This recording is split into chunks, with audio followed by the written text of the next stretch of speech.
Le management est au cœur des transformations d'entreprise et des enjeux d'engagement au travail. La notion d'innovation managériale est une notion somme toute relative. Elle renvoie plus à la capacité des organisations à se réinterroger, à évoluer, à se réinventer collectivement, plutôt qu'à inventer une solution qui n'ait jamais été pensée auparavant. L'enjeu pour les entreprises est finalement un enjeu d'expérimentation pour agir non seulement sur la culture managériale et les pratiques managériales, mais bien au cœur de l'organisation managériale. On était face à des entreprises qui avaient envie de changement, qui avaient envie de mettre en place une nouvelle organisation, qui avaient cette impression que peut-être le modèle dans lequel ils étaient arrivait à ses limites.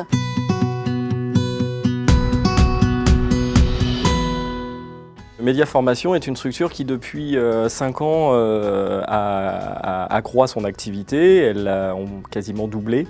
Donc ça a amené en fait un mouvement naturel et inconscient de centralisation des décisions pour essayer d'avoir une uniformisation. Ce qui fait qu'on s'est rendu compte que depuis 5 ans, on avait finalement recentré les responsabilités sur un pôle d'encadrant, un pôle de cadre, qui finalement, au fur et à mesure que l'activité allait augmenter, se retrouvait à avoir de plus en plus de responsabilités. Et donc, la conséquence de ça, c'est qu'on s'est rendu compte, après finalement quelques diagnostics, que nos équipes d'encadrants intermédiaires, de chefs d'équipe, ce qu'on appelle chez nous des coordonnateurs, finalement se retrouvaient déresponsabilisés et avaient des marges de manœuvre moindres. Et donc, quand on déresponsabilise, on désimplique. Et on sentait finalement que plus ça allait, plus les décisions étaient prises par le haut et de moins en moins par le bas. L'entreprise a été rachetée en 2014 avec 25 personnes. Aujourd'hui, nous sommes 68. Donc forcément, Technomap a eu besoin de se structurer, de s'organiser, et notamment par la mise en place d'un comité de direction qui compte 5 personnes, mais pour qui c'était la première expérience pour chacun. J'ai décidé qu'il fallait orienter l'entreprise vers davantage de sujets humains, au sens large, pour ancrer des valeurs qui sont déjà fortes, les partager davantage avec l'ensemble des collaborateurs, sachant que l'entreprise grandit, elle croît et qu'il y a une volonté largement partagée d'engager tout le monde dans la même aventure et de partager plus largement les enjeux, tous les enjeux de l'entreprise. C'est ce qui nous a fait décider de lancer ce qu'on appelle l'entreprise libérée et de déployer tout un tas d'actions en direction d'un management moderne, je vais dire innovant par certains aspects, mais en tout cas adapté à l'ambition de l'entreprise.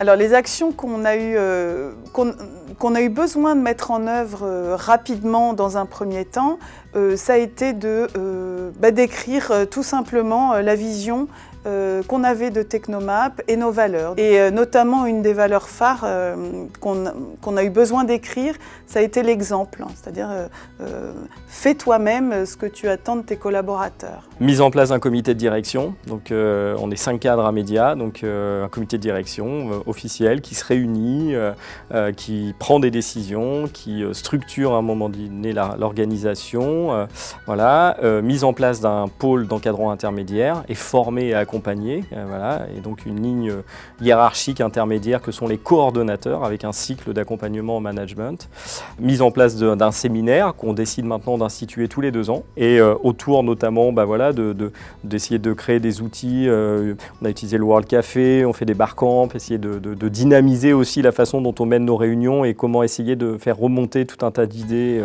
et de plans d'action. Donc nous, l'objectif, c'est tout ce qu'on va essayer de mettre en place pour améliorer les conditions de travail de nos salariés va de toute façon avoir un impact sur nos stagiaires et nos apprenants et sur la qualité de nos prestations. Il y a eu un élément déclenchant qui a été une rupture dans une équipe à l'occasion du départ d'un manager, pour vous donner quelque chose de concret. Et ce départ d'un manager qui était autoritaire, on va dire ça comme ça, a été l'occasion d'une réflexion avec les équipes et qui a consisté à dire finalement que le manager ne serait pas remplacé et que les équipes étaient capables de s'approprier les enjeux de l'entreprise. On a fait ça il y a 3 ans, on s'en félicite encore aujourd'hui et on fait grandir cette notion de partage à tous les niveaux au sein de l'ensemble des équipes et des services de l'entreprise. On a eu un besoin très concret aussi, qui était de s'organiser en tant que comité de direction. Donc qu'est-ce que c'est qu'un comité de direction? Quel est son rôle? Quand est-ce qu'on se réunit? Pourquoi faire? Aussi bête que ça. Et là-dessus, on avait besoin de cet accompagnement qui a été très concret pour nous, avec des outils vraiment qui ont pu être expérimentés très rapidement et dont on voit les fruits aujourd'hui.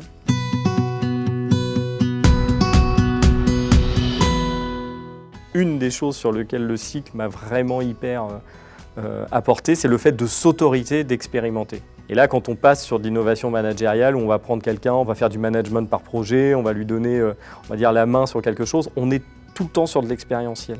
Et en fait, il faut qu'on se l'autorise. C'est-à-dire qu'on se dise, on a fait ça et on avance un peu dans l'inconnu, mais on se le dit et on a le droit de le faire. On a réussi de façon efficace finalement à écrire notre mission et notre stratégie. Et juste après, on a lancé une enquête sociale auprès de l'ensemble des salariés. Et j'ai trouvé très intéressant de voir qu'on partageait quand même ces mêmes valeurs.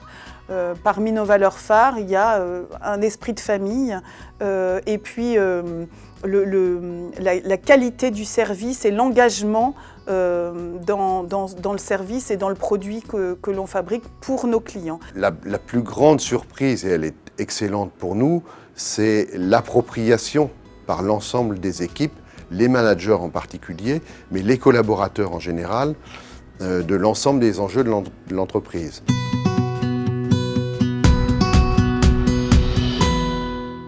Maintenant, notre deuxième étape, c'est que nous, oui, on a écrit, on a envie de le transmettre.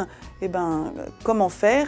Par un accompagnement auprès de nos chefs d'équipe dans l'autonomisation et la responsabilisation de chacun. Il faut qu'on accompagne aussi les formateurs et les services administratifs et j'ai envie de dire plus globalement les stagiaires. On veut vraiment faire perdurer, je dirais, la notion d'innovation dans l'organisation et dans le management auprès des entreprises. Et puis ce qu'on a surtout remarqué, c'est que les entreprises avaient profité du FACT pour initier une démarche, amorcer les choses et qu'aujourd'hui, ils continuent de bénéficier d'accompagnement pour vraiment inscrire les choses dans la durée.